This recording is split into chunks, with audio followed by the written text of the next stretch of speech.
Kendall Twilight story. Oh my god.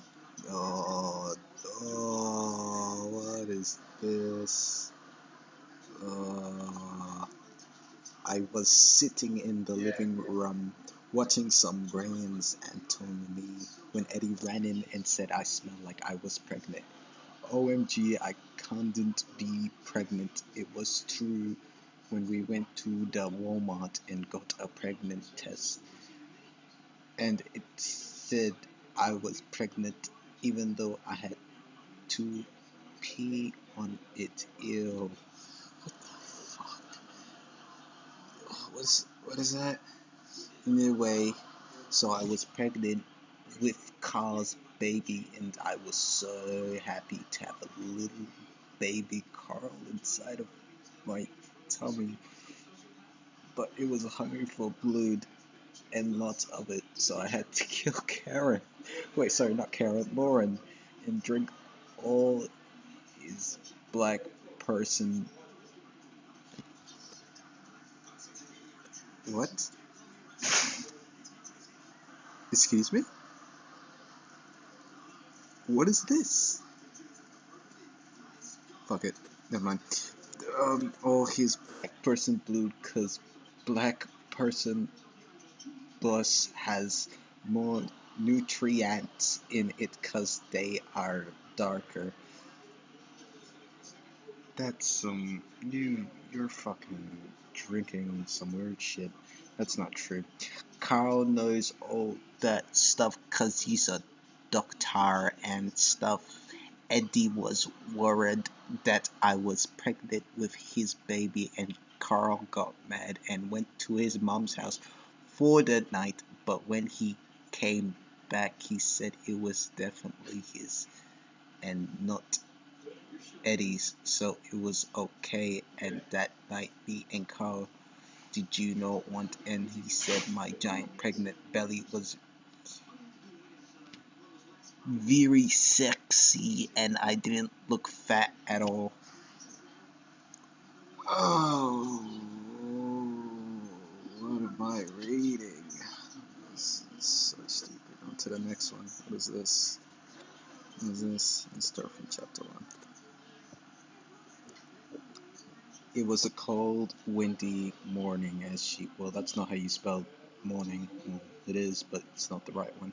As she huddled up next to her book bug, which sat on the bench next to her wheel, she sipped on her hot Coca-Cola. Coca, Coca, Coca-Cola and waited for her bus to show up. And alright, after she finished her drink, her drug, her that thing, the bus turned the corner. It had cracked window and it had dents and it had chipped paint and was rusty like rusty metals. They named it. Finally, that motherfucking bus is here, she told herself forcefully. She isn't very popular because she wasn't a prep and she was homeschooled a lot. Her parentals were a bunch of bitches and were strictly and never let her hang out with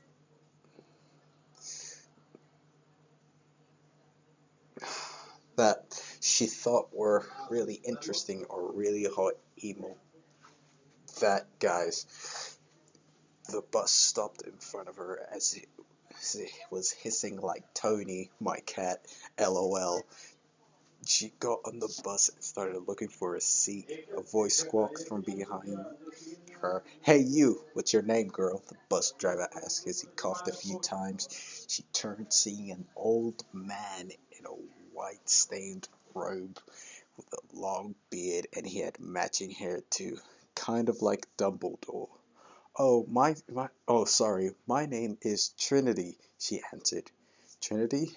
Maybe must be a new student I haven't done with. Whoa. I haven't done one of those in a while, he said industriously. Okay, go on, find yourself a seat.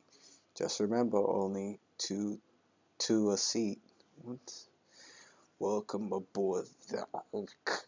I hope you are smart enough to catch my reference. I can barely read your writing. Trinity picked the seventh seat in the side of the bus. Lucky number 7, she mustered to herself, and she shat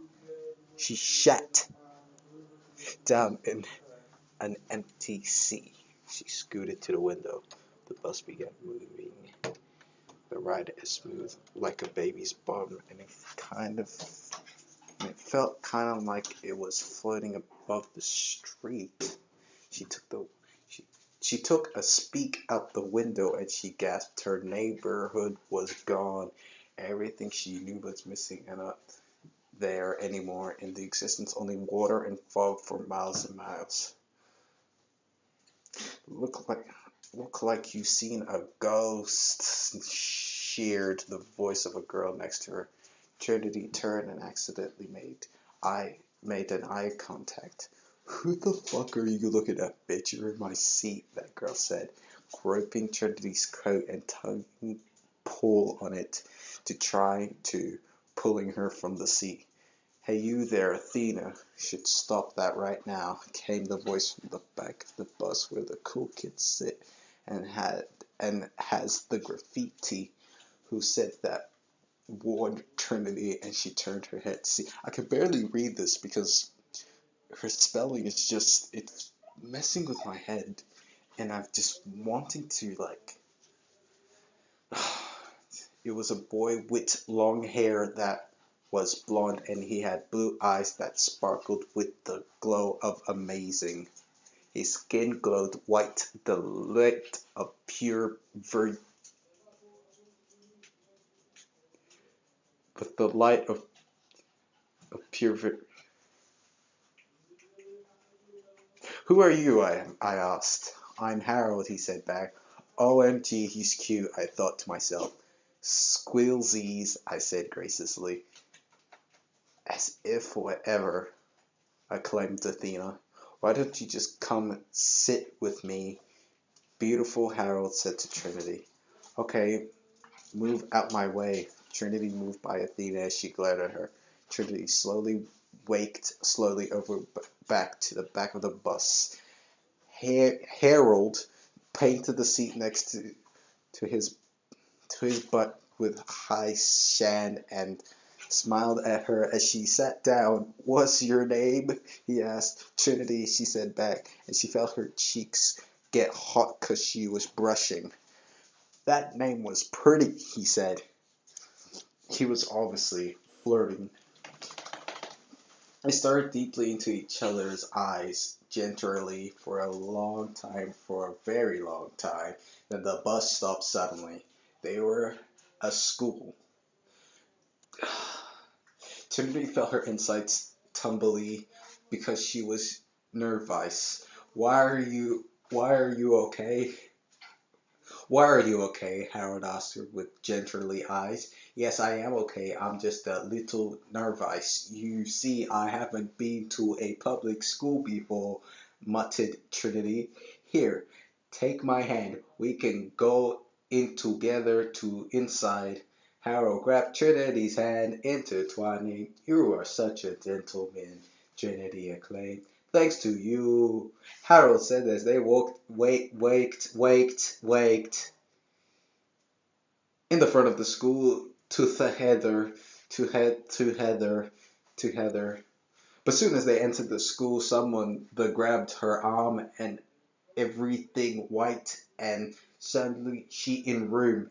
She looked down and noticed that she is in chair. Where am I? You are in my office, said the booming loud voice of God that boomed. He was so powerful that his voice shook her. Trinity could not tell where the voice was coming from. She looked around but was not find it. But suddenly he appeared in front of her with big white robe and long beard. Who are you? She asked him. I am the principal of this school. I am God. Oh, I hate this. I don't know why I'm reading this. Trinity was standing outside the office of God, and she had flacked to him. It was much nicer after, and it made her feel good about school. God had told her all her new classes and about how she was in school by mistake because it's special school and how she was transferring soon, but not yet. She had to go to first period soon, but she wanted to find Harold first, but she couldn't, so she just went to first period. It was study halls. When she got there, she saw that a lot of students were there with their friends, and were studying, or taking or reading. She didn't know what to do, but then she saw there was a fat kid in the corner, and he didn't have so happy and no friends. She knew what he felt like, so she saw that there was an empty seat next to him, so she sat there, looked at him. She said, "What's wrong, you fat What's wrong, you fat fuck?" JK, she didn't say that, but she kind of wanted to, but she didn't because she know better. She really said, "What is wrong?" And he looked at her with sadly eyes, and he had heavy heart in, what does that say? Doldrums. Doldrums. Nothing, just that I have no friends. I feel like I don't belong. Nobody likes me. I'm sad, Ching Chong. This is really racist. This is really racist. It's probably because you're fat and you're Asian, said Titnetti.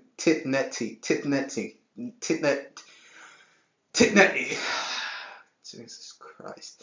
JK, she didn't say that, but she kind of wanted to because she didn't know better. She really said, "I know how you feel. I feel it too sometimes. It's 'cause you and we're freaks," she said languishingly. "You are freak," said Chingy Chong, asked the fat Asian boy. "And yes, I am." What the fuck is her name keep changing? Fucking hell. Trinity. You look normal to me. Oh. Ching.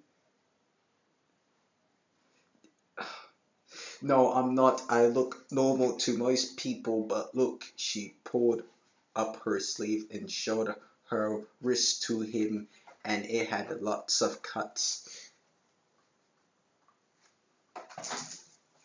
It had lots of cuts. Look, I cut my things too because nobody can see the pain there. What's your name? My name is Buddy Chingy Chong Ching. My name is Tritany. Let's be friends, Buddy Chingy Chong Ching. Okay, but my name, no, it's Buddy Chong. Okay, Buddy Chong. No, it's Buddy Chingity Ching. Lol. Okay, sorry. But Buddy Chickadee Chong Chingy. No, or whatever. With TVR, whatever. Ching Chong Ching. Okay, well, I G to lunch. Okay, bye. Okay, just remember Hakuna Matata Ching Chong. Then she went to lunch. Oh, I don't like this. Trinity got to the lunchroom. There were many empty chairs left, so she sat down by this kid with a hoodie pulled over his face, and he was searching alone at a table. What a weirdo, lol. She didn't have any food because she sometimes was anorexic, and the guy next to her didn't have food either. She was about to ask him if he was anorexic too, because he was really skinny, but kinder hot skinny, like a hot emo guy. But then he looked right at her and he was like, "This is my table." He said it quite, he didn't yell, "But I don't have no nowhere else to sit," said Trinity.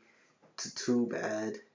"Bad bitch move or something bad's gonna happen to you," said the loner freak.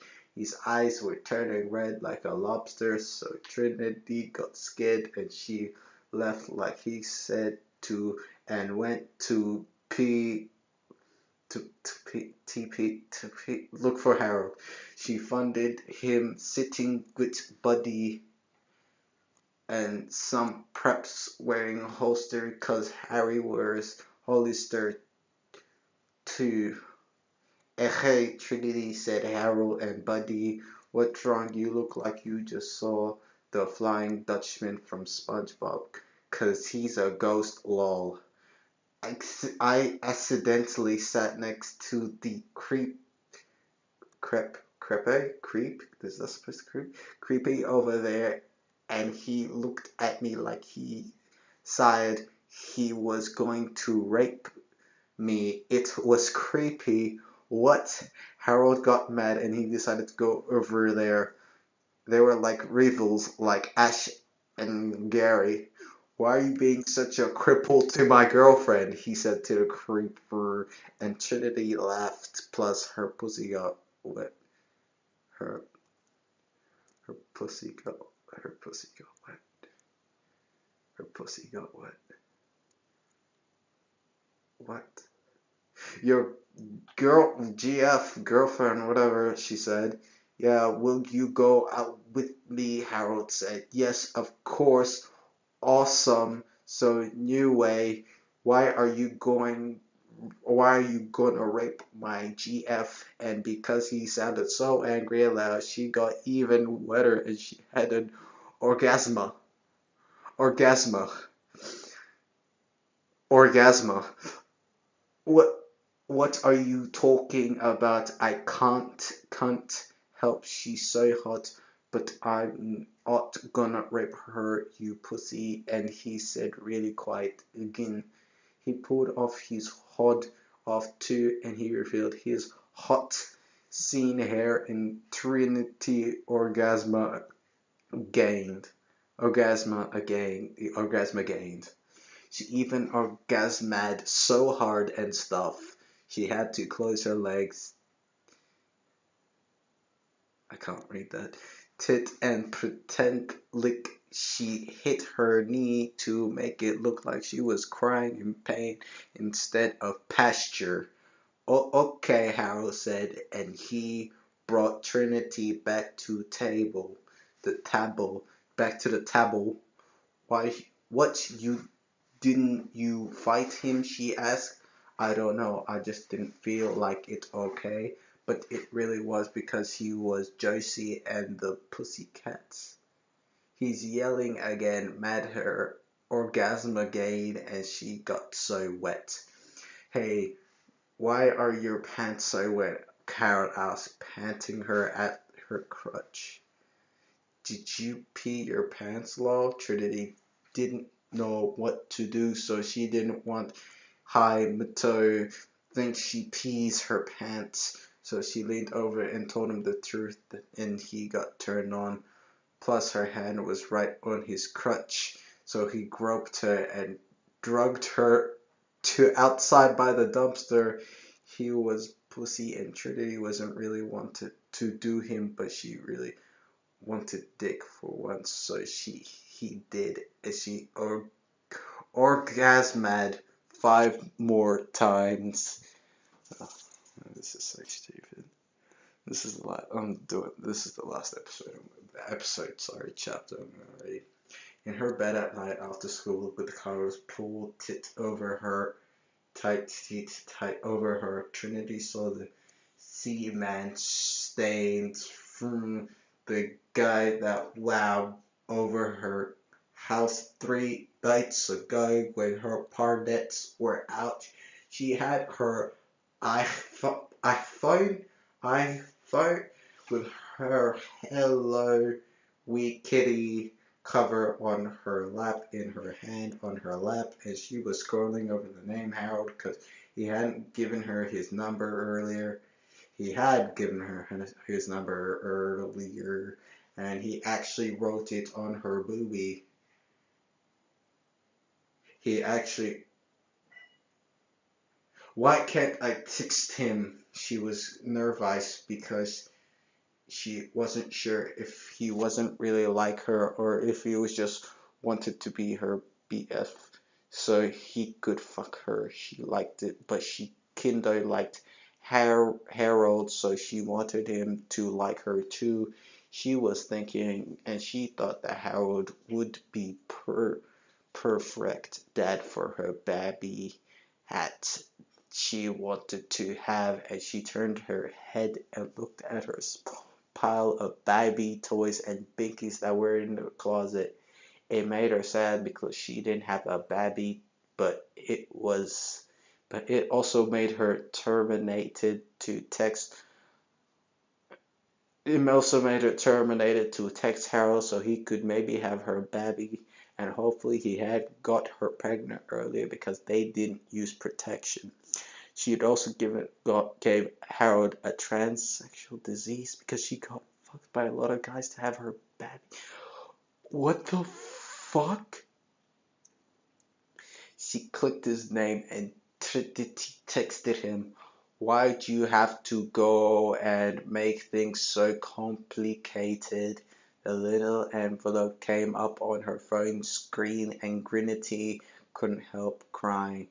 She was like, and she was so in like with him. She's still crying when he texted her back a few minutes later and looked at it and said, "What?" She didn't she didn't know why his text said JC in the signature. She was too scared to care. "I like you so much." And the text was so long she had to send in 2 parts. "I like you too, and I had fun earlier," Harold said back. Trinity was so revealed that he liked her back. She sexted him till it was really late, like 2 o'clock, and masturbated a lot. Then she went to sleep. I'm just gonna stop. I can't. I'm gonna have to stop.